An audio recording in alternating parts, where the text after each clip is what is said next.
Claire to give me a thumbs up. Cool. Awesome. All right. So let's get going. So what we're going to cover today, if I can get my slides to move. Oops. Thank you so much again for having us and for those introductions. We can talk a little bit more about our backgrounds and our organizations at the end, if that's something that you would be really interested in finding out more about. I'm going to give you a little bit of an overview of the conservation standards. Some of you may have heard of the conservation standards or the open standards before. We're going to work through an example, and then Claire's going to tell you a little bit more about the community and also ways that you can get involved, and then we'll have a bit of time for questions and discussions. So we're going to start off by thinking, as conservationists, we want to know the answers to these 3 questions. Are we doing the right things? Are we doing them well? And are we actually achieving an impact? And the conservation standards is a toolkit, a framework that allows us to start answering these types of questions. And I'm going to show you a little bit more about how you can use the conservation standards in order to answer these questions. So the open standards for the practice of conservation, or the conservation standards, is a 5-step project management framework. So you can think of it as a toolkit with lots of different tools and processes that allow you to design, implement, and then monitor and adapt your conservation project. So it's not just about planning, it's also about all the different stages of a project life cycle. And the conservation standards were first established nearly 20 years ago now. And the origins came from a piece of research that a few key conservation organizations like WWF and Wildlife Conservation Society and the Nature Conservancy and Foundations of Success looked across a whole range of different disciplines, lots of different sectors, and they were asking that question of what is the best way to plan and manage and adapt projects. So you can see there are a number of different sectors that they looked at and took the best bits from all of these different sectors and adapted that for conservation. And that became the conservation standards. And one of the motivations for why they wanted to create this common language is that there were a lot of different organizations, but they were doing similar sorts of things, but using different words. So as an example here, you've got 5 different large conservation organizations, and they were talking about, they were using different words for the same things. So the idea of the conservation standards, which is developed by the Conservation Measures Partnership, is to create a common language that wherever you are in the world or whichever organization you're working for, you're using a standardized framework for how to plan, implement, and adapt your conservation projects. And that really improves the way that we can share and learn from one another. So the conservation standards, I'm going to show you the different steps, and then we'll walk through an example together. So there are 5 different steps, and we start off thinking about assessing our current situation. All right. So the assess step is all about making sure that we have the right people in the room, or a diversity of perspectives that help us develop our project. We start off by thinking about what the scope of our project is. So what are the boundaries, what is included and what's not included in our project, what our long-term vision is, and also what our conservation targets are. So when we talk about conservation targets, we're talking about the species or the habitats or the ecosystems that we're trying to conserve, what the focus of our conservation project is. Once we've identified those, we can start to think about what's threatening those, what's causing those conservation targets to decline, and what's driving those threats. So we have a complete picture and understanding of what's currently happening in that particular project site or around that particular species. And once we've got that common understanding, that allows us to move and start thinking about developing our long-term goals, very specific strategies that we're going to use or interventions that we're going to use to start to change that situation, try and reduce some of those threats. Okay. And we also start to develop a theory of change for each of those strategies. So outlining how we assume that strategy is going to work. And we can use that to help develop a really robust monitoring plan. So making sure that at set points throughout that theory of change, we're collecting data. It's allowing us to say whether our strategy is working or not. And if it's not working, then how can we do things differently in the future? So that monitoring plan is really important. And we also talk about an operational plan. How do we take all of these ideas that we're developing and put them into practice? And we put them into practice during the implement step. So the implement step is all about the doing. So we're actually doing the conservation actions. We've got a short-term work plan and a budget. We're really starting to collect data, implement our activities and collect that data. And that's all leads to step 4 when we're thinking about analyzing and adapting that data. So instead of just planning and then putting our plan on the shelf and never looking at it again, this is about regularly collecting that data and analyzing that information, which allows us to identify where things are going well in our project and where perhaps things aren't going so well and where we need to adapt and change. Okay, and the 5th step, share, is all about making sure that we're sharing that learning with our other conservation colleagues around the world and making sure that we're benefiting from the failures or the lessons learned in some places can inform action somewhere else.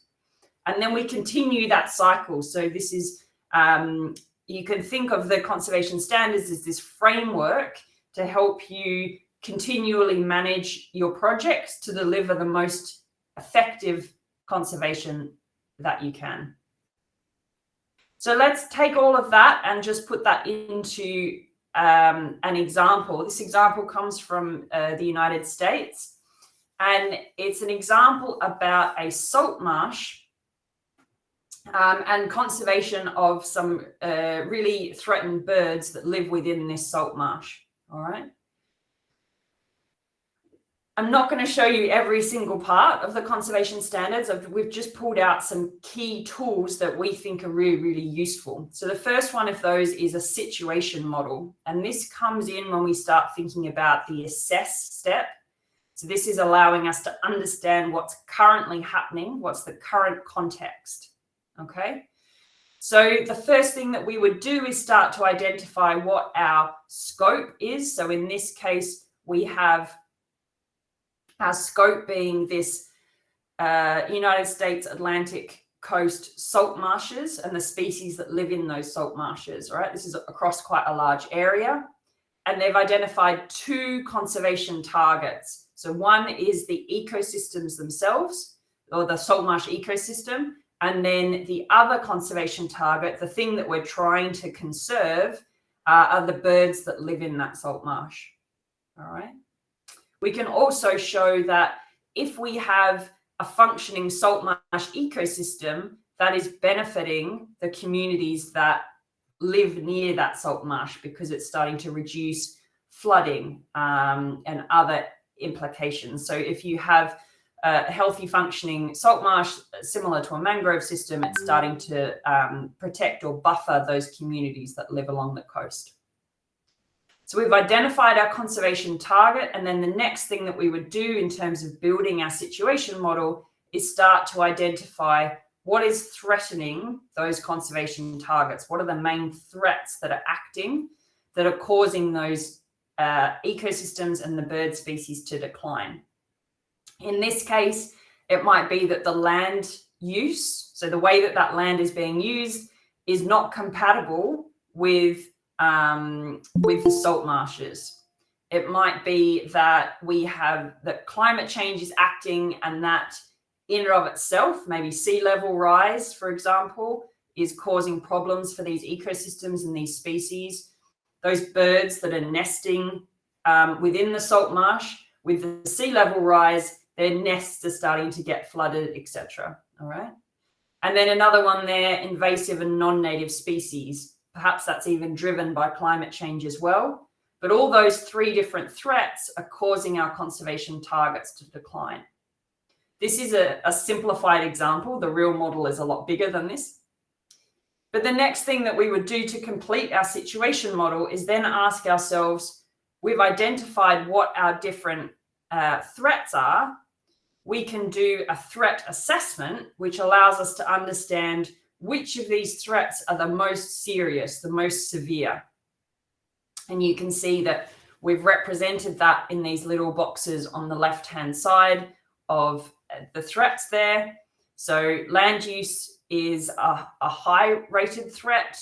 Climate change is very high, so it's very severe in its impact.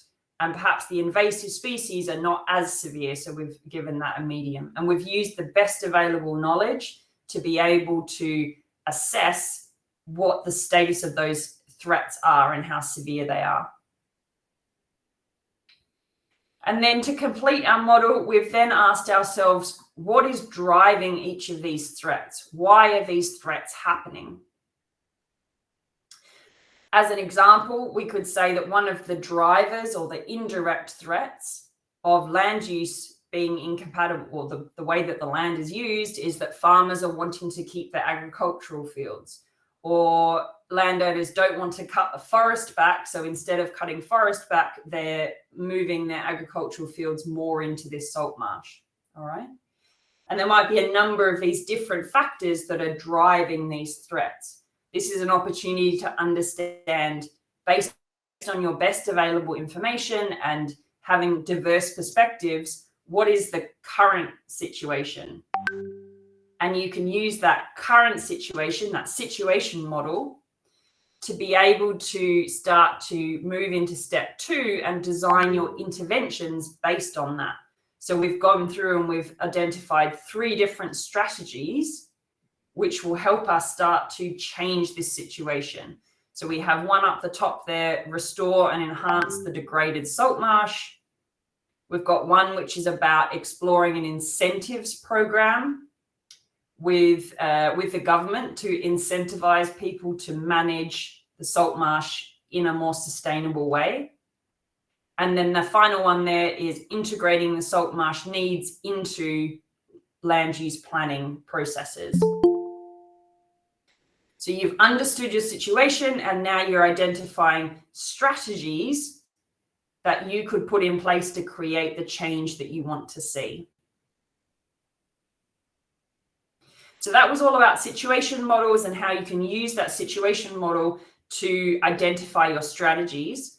Once you've identified your strategies or what you're going to do within your project, you can start to clarify your assumptions about how you think that strategy is going to work using a theory of change.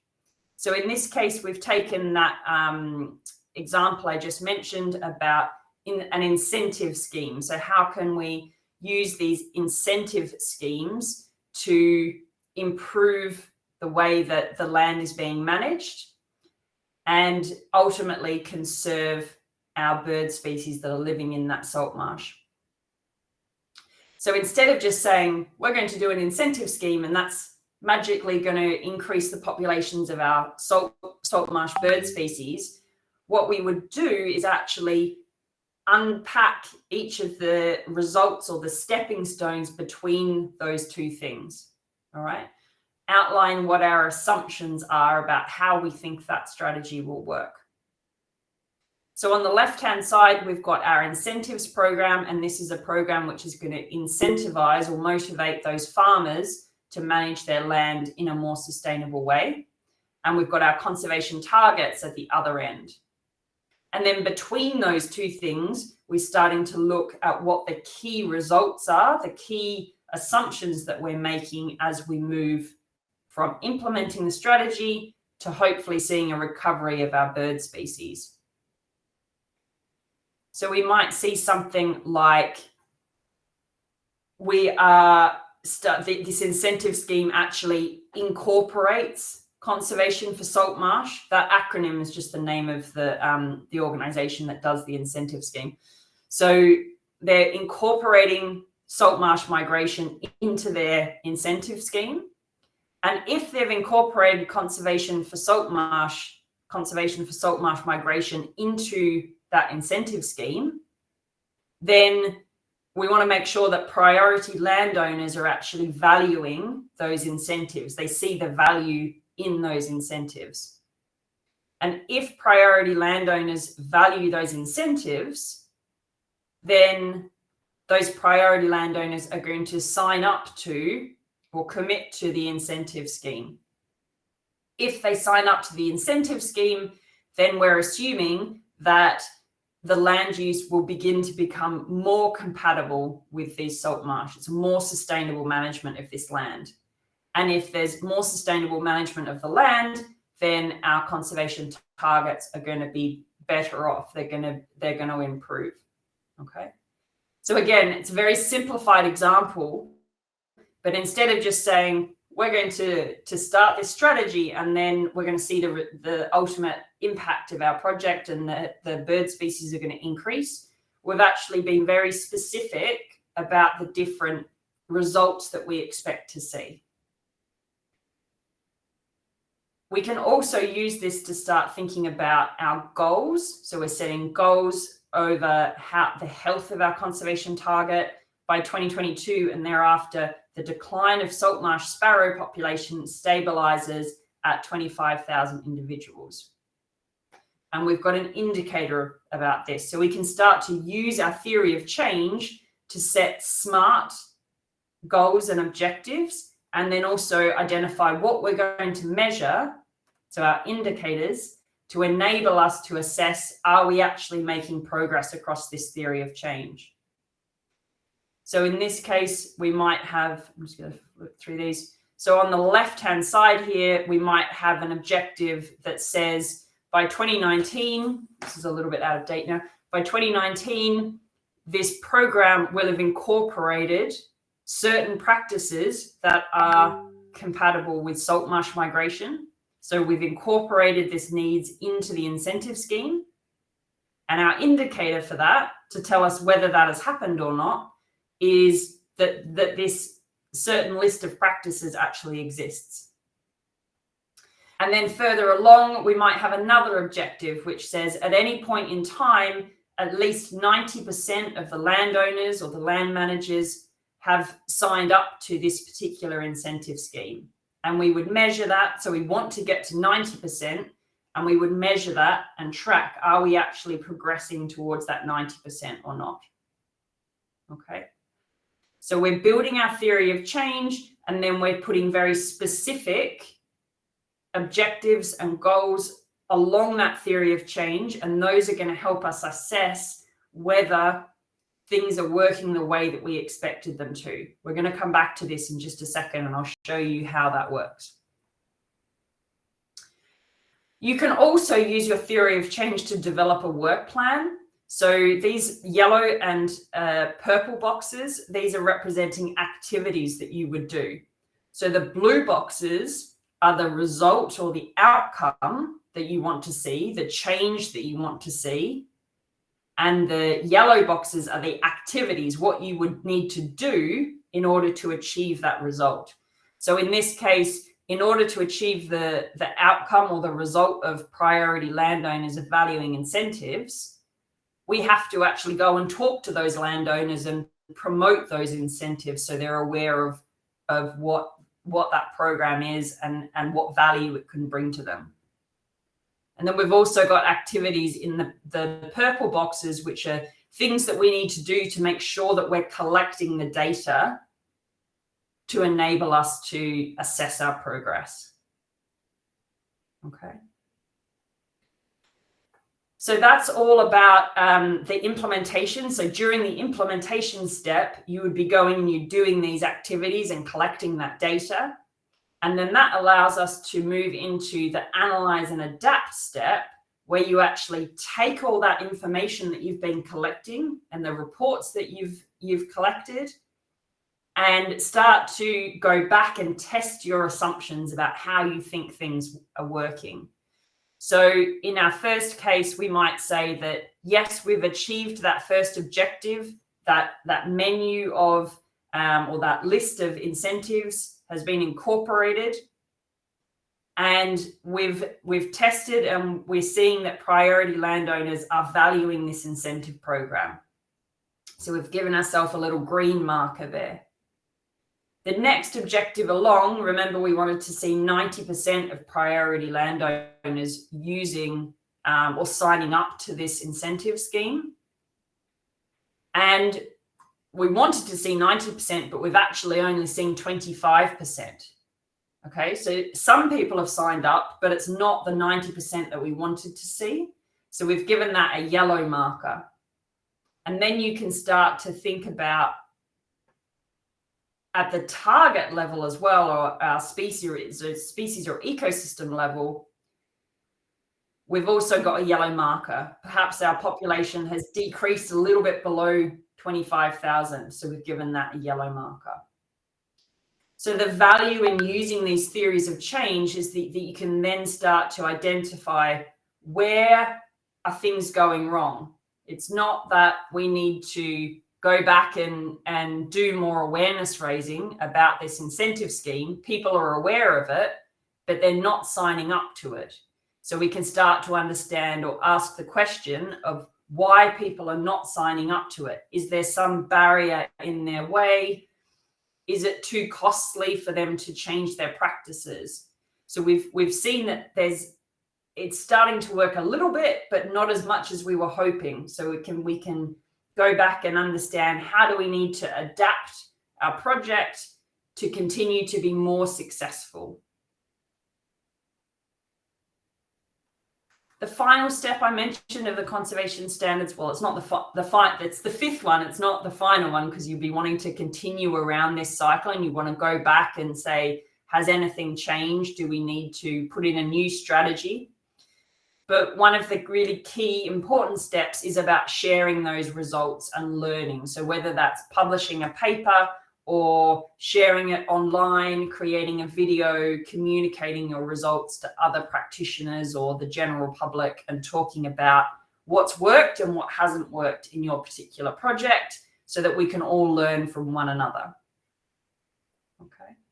So those are the 5 different steps. I know that was a lot of information. But essentially what we're looking at here is taking a project, understanding what the current situation is, planning what we're going to do to create change, implementing those activities and those strategies, and then looking at the data that we've collected to understand, are things working? Are we being effective? If not, why not? And how could we adapt our plan and continue around that cycle? And then also share those learnings with the community. So there are a lot more resources available. This is a very quick introduction to the conservation standards, and we're happy to take any questions that you might have. I'm going to hand over to my colleague Claire, and she's going to tell you a little bit more about the conservation standards community and what different ways that you might be able to get involved. Thanks, Claire. Thanks, Catherine. So just as a bit of an introduction, obviously you now understand the 5 steps of this adaptive management framework. But there are a number of communities of practice that are working towards advancing the tools and the resources associated with this framework, as well as helping coach teams through the process. So you don't necessarily have to be an expert on this. You can hire or get support from these networks or these communities of practice that can help you implement this process within your own teams. So the first one I'm going to talk about is the Conservation Measures Partnership, which is a collective of organizations. It includes government agencies, NGOs, non-governmental organizations. It includes private businesses, all of which are working towards improving the practice of conservation or implementing conservation action on the ground. There are also a number of donor organizations included as members of the Conservation Measures Partnership. So this practice or this network is aiming to advance and improve the resources, the tools, and the framework itself over time. So think of the Conservation Measures Partnerships as those groups or those organizations, whereas CCNet, the Conservation Coaches Network, is a network or a community of individuals that are trained in the conservation standards. So these might be trained coaches that have gone through an advanced coach training course. Myself and Catherine have both been through one of these, so we are trained conservation coaches, and the Conservation Coaches Network helps support these conservation coaches to work around the world to advance and strengthen conservation practice around the world. Next slide, please, Catherine. Thanks. Brilliant. So as I mentioned, the Conservation Measures Partnership is around those conservation-oriented NGOs, government agencies, funders, and private businesses. They collectively guide conservation around the world, and they are the stewards of the conservation standards. So those members of CMP were originally involved in that original creation and development of the conservation standards. It has advanced over time, and we're now sitting on version 4 of the conservation standards. So it's constantly being adapted and improved to link into the context that's going on in the world at the moment. So we're really pushing to think more about community-driven conservation action, how we can integrate that into this framework, as well as aspects related to climate change. How do we advance and improve this framework so that it's relevant to the current context of the conservation world at the moment? So we are constantly seeking better ways to design, manage, and measure the impacts of our conservation action. And there are a number of websites, which I will pop the links in the chat if you need to. So the Conservation Measures Partnership, the Conservation Standards, and CCNet are all available through a joint website, which I'll pop in the chat for you now. Next slide, please. At the moment, this is the current membership of the Conservation Measures Partnership. So you may see a number of organizations that are well known around the world working to implement, fund, and promote good conservation around the world. So I currently work for the Endangered Wildlife Trust, which is on that list, as well as Catherine's organization, Alcedo Conservation, which is working to advance conservation practice and training of the conservation standards around the world. But there may be a number of other organizations that you recognize on this list, and they are all working together to advance the conservation standards, tools, and framework. Next slide, thanks.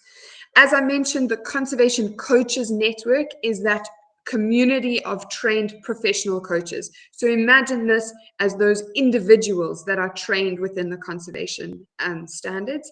At the moment, there are more than 700 conservation coaches around the world that are working as consultants or based within organizations to help support effective conservation. These coaches help teams to apply the conservation standards to strengthen their actions and results around the world. And CCNet as a whole provides a bunch of training and support to coaches. So if you want to learn more, if you want to become a conservation standards coach, these resources and support are available to anyone around the world working in conservation. And importantly, it's organized into regional and thematic networks around the world. So if you think a little bit about the sort of continents around the world, we have a number of regions to support conservation coaches within those regions. So I work very closely with the Conservation Coaches Network in Africa. I'm currently based in South Africa, and I work around the continent with Musa, who's in Kenya, and Anne, who is in Cameroon. And we lead the CCNet regional network of Africa. But there are a number of coaches across the continent that are working to advance the use of the conservation standards in the continent. You'll also notice that there are regional networks in Europe, Mongolia, China, Latin America, North America, and these teams or groups are working closely with each other to advance conservation practice within those particular regions, but we also collectively form the Conservation Coaches Network. So we're receiving global support. There are also a number of thematic groups that are working. So, for example, the Teaching Adaptive Management Group works to advance training of the conservation standards, particularly within universities and across the region in terms of advancing practice associated with the conservation standards and improving knowledge so that others can become coaches and use these tools within their organizations. Another thematic group that exists is around community-led projects on Indigenous land and water. So how do we promote the use of a framework like this and promote the use of community-driven conservation practice around the world? And this thematic group is working closely on developing particular tools and resources that can help teams to do just that. So these communities of practice are constantly working together to support each other. Many individuals are based within both of those two communities of practice, but these networks support and strengthen the work of the conservation standards around the globe. So they're working together on various initiatives, and they've got working groups working on particular themes or the development of particular tools or training products that are useful to the global conservation standards community. And it really helps support the adoption of the conservation standards within an organization and its use around the world. If you would like to get involved within any of these networks or learn more, there are a number of resources available to you that are freely available online at the moment. I've already put the link to the first one in the chat, which is linked specifically to the conservation standards framework itself, but I'll give you access to other sort of tools and online resources. If you would like to advance your own training, you can receive training in the conservation standards. You can become a conservation standards coach. So that's one way you can get involved within the community itself. If you are working with regards to implementation within your organization and you'd like to find a trained coach who might be able to support your organization to use this type of framework, you might be able to contact the Conservation Coaches Network or the Africa Regional Group and find a coach that's working within your region that can help support the use of the conservation standards within your organization or network.